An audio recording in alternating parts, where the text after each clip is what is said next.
Hello friends, welcome to virtual tuition classes. कल हमने lecture 1 में मीनिंग ऑफ अकाउंटिंग इक्वेशन सीखा था और उससे रिलेटेड एक एग्जांपल भी की थी। जिसने मेरी लेक्चर 1 नहीं देखा है, प्लीज़ उस लेक्चर को देखो तो लेक्चर 2 ज़्यादा समझ आएगा आपको। अब हम करेंगे इसके रूल्स ऑफ अकाउंटिंग इक्वेशन।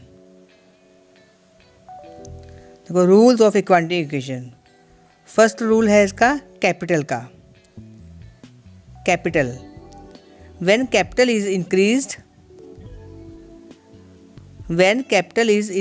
जब कैपिटल इंक्रीज हो रही है तो इसको हम क्रेडिट करते हैं, मतलब प्लस करते हैं। जब हमारी कैपिटल इंक्रीज होती है मतलब तब उसको हम प्लस करते हैं। when a part of capital is withdrawn मतलब निकालना, मतलब ड्राइंग्स। कल मैंने बताया था ड्राइंग्स क्या होती है। ड्राइंग्स जो होती है, जो हम पर्सनल यूज़ के लिए, घर के खर्चों के लिए पैसा बिजनेस से निकालते हैं, उसको बोलते हैं ड्राइंग्स। जब हम ड्राइंग्स निकालते हैं तो कैपिटल में से वो ड्राइंग माइनस होती है। कैपिटल में से ड्राइंग को माइनस करते हैं, ठीक है। और interest on capital. Interest on capital क्या होता है? Interest on capital is an expenses. Interest on capital एक बिजनेस के लिए एक्सपेंसेस है। बिजनेस मतलब बिजनेस के लिए खर्चा है। इसको हम कैपिटल में से माइनस कर देते हैं। Interest on capital is business के लिए एक्सपेंस है, इसलिए इससे हमारा प्रॉफिट रिड्यूस हो रहा है, इसलिए इसको हम माइनस कर देते हैं। और दूसरी side interest on capital income भी है। किसके लिए इनकम है? ये प्रोप्राइटर के लिए, जो बिज़नेस का ओनर है, जो मालिक है, उसके लिए ये इनकम है। तो इसको हम कैपिटल में दूसरी साइड ऐड कर देते हैं, मतलब एक बार उसको माइनस कर देंगे और एक बार प्लस कर देंगे। उसको एक बार माइनस कर देंगे और एक बार प्लस कर देंगे इंटरेस्ट ऑन कैपिटल को, ठीक है। अब नेक्स्ट देखो, नेक्स्ट है हमारा interest on drawing. Interest on drawing ये बिजनेस के लिए प्रॉफिट है। बिजनेस के लिए प्रॉफिट है, इसलिए इसको कैपिटल में हम ऐड करते हैं। और ये प्रोप्राइटर मतलब मालिक के लिए, ओनर के लिए लॉस है, इसलिए इसको हम कैपिटल में माइनस करते हैं। मतलब इंटरेस्ट ऑन ड्राइंग को पहले हम प्लस करेंगे और फिर हम इसको माइनस करेंगे। किसमें? कैपिटल में। इसलिए asset and liability will not be affect by interest on capital and interest on drawing. मतलब interest on capital, assets and liability will not be affect नहीं करते। ये एसेट और लायबिलिटी कोई इफेक्ट नहीं पड़ेगा इंटरेस्ट ऑन कैपिटल और interest on drawing से। मतलब क्यों? एक बार ये माइनस हो रहा है, दूसरी बार प्लस हो रहा है, और दूसरी बार माइनस हो रहा है, दूसरी बार माइनस हो रहा है, तो इसलिए कोई इफेक्ट नहीं करेगा ये। आगे है रेवेन्यू। रेवेन्यू क्या होता है? ये रेवेन्यू होता है ऑनर्स इक्विटी। ऑनर्स इक्विटी मतलब मालिक की कैपिटल। ये रेवेन्यू हमारी इंक्रीज़ हो रही है, अमाउंट इंक्रीज़ हो रही है, रेवेन्यू से हमारी कैपिटल बढ़ेगी। कैपिटल में इसको प्लस करते हैं रेवेन्यू को। और एक्सपेंस होता है हमारा एक्सपेंस मतलब खर्चा। इससे हमारी कैपिटल डिक्रीज़ होएगी। किसकी कैपिटल डिक्रीज़ होएगी? ऑनर की, मालिक की कैपिटल से डिक्रीज़ होएगी खर्चों से। इसे कैपिटल में इसको माइनस करते हैं। कैपिटल में इसको माइनस करते हैं, इसलिए income is equal to revenue minus expenses. Income, revenue में से एक्सपेंसेस को माइनस कर देते हैं तो वो इनकम आ जाती है आपकी। वही है, income is the profit earned during the accounting period. Income हमारा प्रॉफिट होता है जो हमने अकाउंटिंग पीरियड में अर्न किया है। Profit increase the owner's equity. Profit मतलब ऑनर की इक्विटी को बढ़ा देता है। और decrease the owner's equity, owner loss है हमारा, ऑनर की इक्विटी को माइनस कर देता है। इसलिए income is the revenue minus expenses. Clear? अब है फोर्थ पॉइंट है हमारा आउटसाइडर इक्विटी। मतलब outsider equity when liability are increase. जब हमारी लायबिलिटी बढ़ती है। Outside equity are credit. जब हमारी लायबिलिटी इंक्रीज होती है तो आउटसाइड इक्विटी भी हमारी क्रेडिट होएगी। व्हेन लायबिलिटी हमारी डिक्रीज़ होती है तो लायबिलिटी भी माइनस होएगी। लायबिलिटी इंक्रीज़ होती है तो प्लस में डाल देंगे, लायबिलिटी डिक्रीज़ होती है तो माइनस में डाल देंगे। ऐसे ही एसेट, एसेट देखो 5th पॉइंट है हमारा asset. Asset if there is an increase in asset, अगर हमारे एसेट इंक्रीज हो रहे हैं तो इंक्रीज इन एसेट अकाउंट हमारा बढ़ रहा है। अगर हमारे एसेट इंक्रीज हो रहे हैं तो increase in debit the asset account हमारा बढ़ रहा है। अगर हमारे एसेट डिक्रीज हो रहे हैं, कम हो रहे हैं एसेट हमारे, तो एसेट हमारा माइनस होएगा। मतलब एसेट अगर हमारे बढ़ेंगे तो प्लस में डालेंगे, एसेट अगर हमारे कम होंगे तो उसको माइनस करेंगे।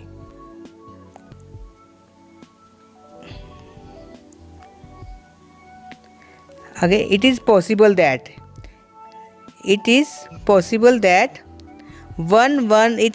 यह भी पॉसिबल है हमारा एक एसेट इंक्रीज़ हो रहा है, मतलब एक एसेट तुम्हारा बढ़ रहा है और दूसरा एसेट तुम्हारा डिक्रीज़ हो रहा है। एक एसेट आपका बढ़ रहा है और दूसरा एसेट आपका कम हो रहा है। जैसे purchase of furniture for cash, मतलब फर्नीचर परचेज़ किया आपने कैश देकर। आपका फर्नीचर आपके पास आ रहा है, एसेट आपका बढ़ रहा है और कैश आपका जा रहा है, इसलिए हमारा कैश कम हो रहा है। फर्नीचर इंक्रीज़ हो रहा है और कैश डिक्रीज़ हो रहा है क्योंकि कैश आपका चला गया।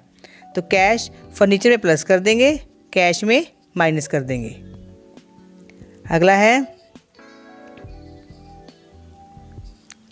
इट इज़ पॉसिबल दैट, यह भी पॉसिबल है कि एक एसेट डिक्रीज़ हो और दूसरा एसेट इंक्रीज़ हो। एक एसेट डिक्रीज़ हो और दूसरा एसेट इंक्रीज़ हो। तो जैसे sale of furniture for cash, sale किया हमने फर्नीचर को और कैश आपका आ रहा है, इसमें क्या हुआ, कैश आपका इंक्रीज़ हो रहा है और फर्नीचर आपका डिक्रीज़ हो रहा है। कैश इंक्रीज़ होगा तो प्लस में, फर्नीचर डिक्रीज़ होगा तो माइनस में। नेक्स्ट देखो, it is possible that one liability increase, ये भी पॉसिबल है कि वन लायबिलिटी इंक्रीज़ हो और अदर लायबिलिटी डिक्रीज़ हो, दूसरी लायबिलिटी कम हो जाए। यह पॉसिबल है, एक लायबिलिटी बढ़े दूसरी लायबिलिटी कम हो जाए। एग्जांपल लो इसकी, जैसे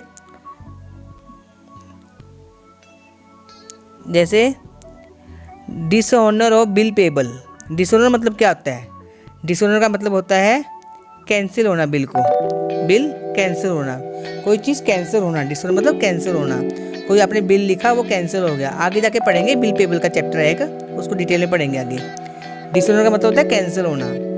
अगर bill payable amount is debit, अगर हमारी बिल पेबल की अमाउंट डेबिट हो रही है अकाउंट की, and creditor account is credit, creditor का अकाउंट क्रेडिट हो रहा है हमारा, इसका मतलब क्रेडिटर हमारे बढ़ रहे हैं। क्रेडिटर क्या होते हैं, क्रेडिटर वो होते हैं जिसको हमने उधार माल बेचा होता है, जिससे हमने पैसे लेने होते हैं। इससे क्रेडिटर हमारे इंक्रीज़ हो गए हैं और बिल पेबल अमाउंट हमारी डिक्रीज़ हो गई है क्योंकि हमारा बिल कैंसिल हो गया है। वो बिल कैंसिल हो जाएगा तो हमारे बिल पेबल हमारे डिक्रीज़ हो जाएंगे और क्रेडिटर हमारे इंक्रीज़ हो जाएंगे। इट इज़ पॉसिबल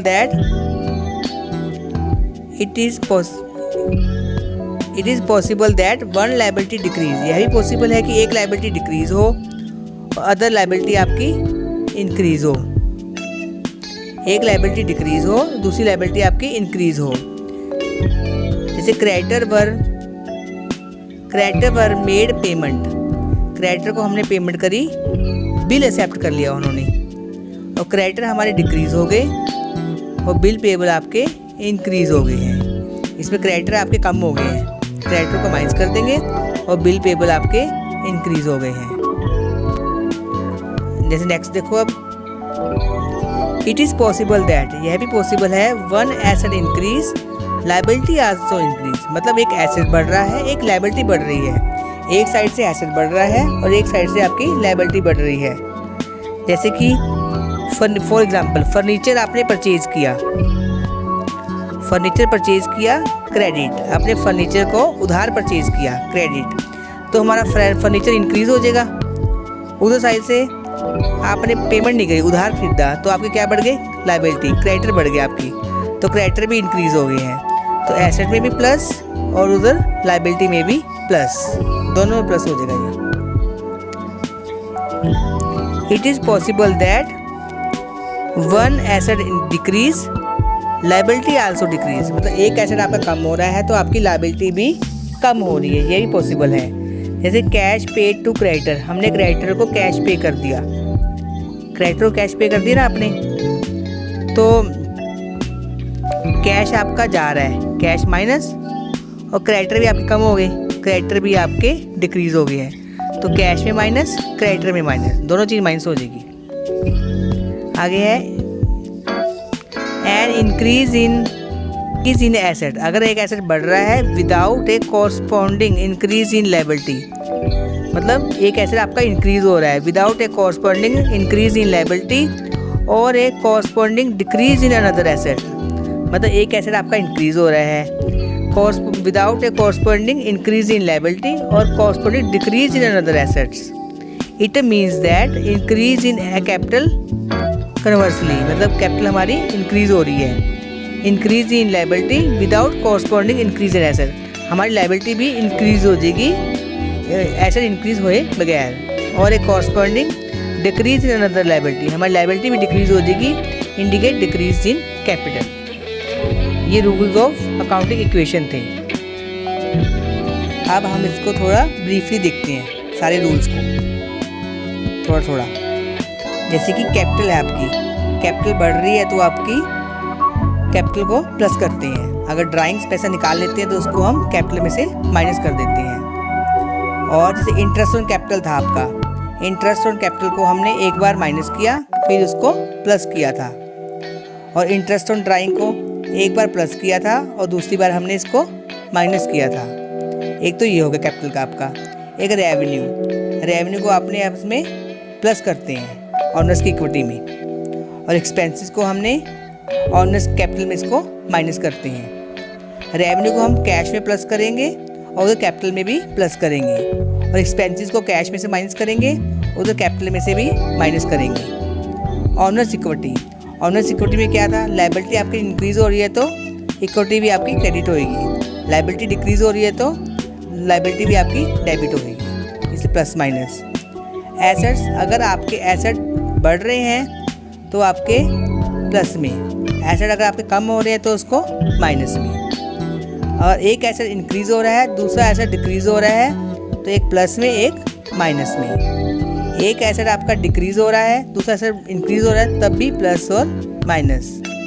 यह भी पॉसिबल है एक लायबिलिटी इंक्रीज हो दूसरी लायबिलिटी डिक्रीज हो, इसलिए इसको एक लायबिलिटी इंक्रीज हो दूसरी लायबिलिटी डिक्रीज हो, इसलिए एक लायबिलिटी में प्लस में एक लायबिलिटी माइनस में। और ये भी पॉसिबल है एक लायबिलिटी डिक्रीज हो दूसरी लायबिलिटी इंक्रीज हो, एक माइनस में एक प्लस में।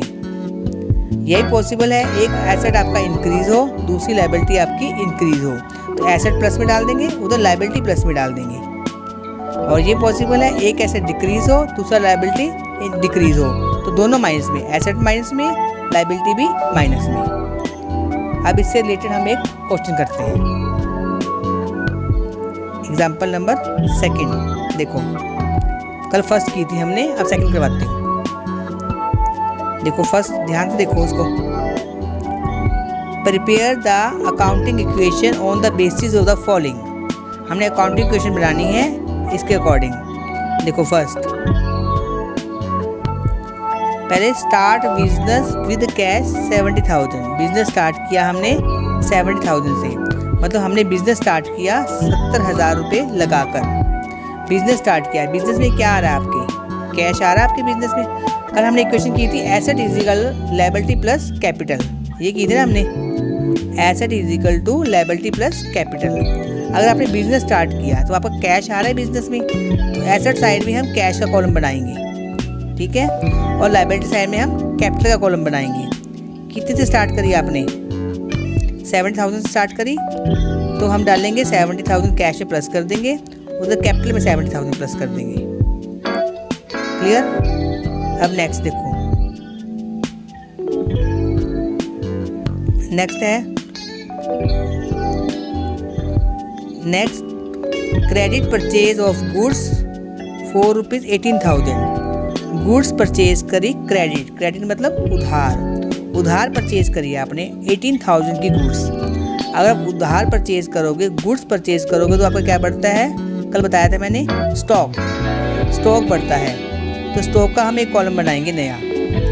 तो आपका 18,000 से आपका स्टॉक बढ़ गया, पर आपने क्या परचेज किया, उधार परचेज किया, तो कैश तो आपका गया नहीं है, आपकी क्या बढ़ गया, उधार परचेज करते तो आपकी लायबिलिटी बढ़ती है, जिसको हमने पैसे देने होते हैं, क्रेडिटर बढ़ेंगे। इधर क्रेडिटर का कॉलम बनाएंगे हम, क्रेडिटर का कॉलम बनाएंगे और 18,000 डालेंगे। कैश आपका एज इट इज़ 70,000, स्टॉक आपका 18,000 और लायबिलिटी आपकी 18,000, कैश आपका एज इट इज़ 70,000। दोनों का प्लस करके देखो 88 बनेगा। अब नेक्स्ट देखो, next payment made to creditor for full settlement 17,500। भी क्रेडिटर को पेमेंट कर दी है, कितनी करी, 17,500। करनी कितनी थी हमने, 18,000। क्रेडिटर को पेमेंट हमने करनी थी 18,000, ठीक है, और करी कितनी इन्होंने, 17,500। क्रेडिटर को हमने पेमेंट देनी थी 18,000 और दी कितने हमने, 17,500। भी फुल सेटलमेंट कर दी, ये बोल दिया अब हमारा हिसाब किताब बराबर, मैं पैसे और नहीं दूंगा। तो मतलब क्या हुआ इसका मतलब हुआ आपने इसको डिस्काउंट ले लिया उससे, आपने उससे डिस्काउंट ले लिया। तो आपका पैसा कितना गया, आपका 17,500 दिया ना आपने, तो कैश आपका 17,500 जा रहा है और क्रेडिटर आपके पूरे ख़त्म हो गए। आपने बोला मैं और नहीं दूंगा, नील आ गई, क्रेडिटर आपकी जीरो हो गई। तो प्रॉफिट हुआ आपको, कितना हुआ प्रॉफिट आपको, 18,000 में से 17,500 को माइनस किया, 500 का प्रॉफिट हुआ। वो प्रॉफिट आपका कहाँ ऐड होता है, कैपिटल में ऐड करते हैं उसको, उस प्रॉफिट को हम कैपिटल में ऐड करते हैं। जो चीज़ आपकी जैसे कि आपने 18,000 पेमेंट करनी थी, करी आपने 17,500 की, तो आपको 500 का आपका प्रॉफिट हुआ, उस प्रॉफिट को हम कैपिटल में ऐड करते हैं, इस प्रॉफिट को। क्लियर। अब नेक्स्ट देखो,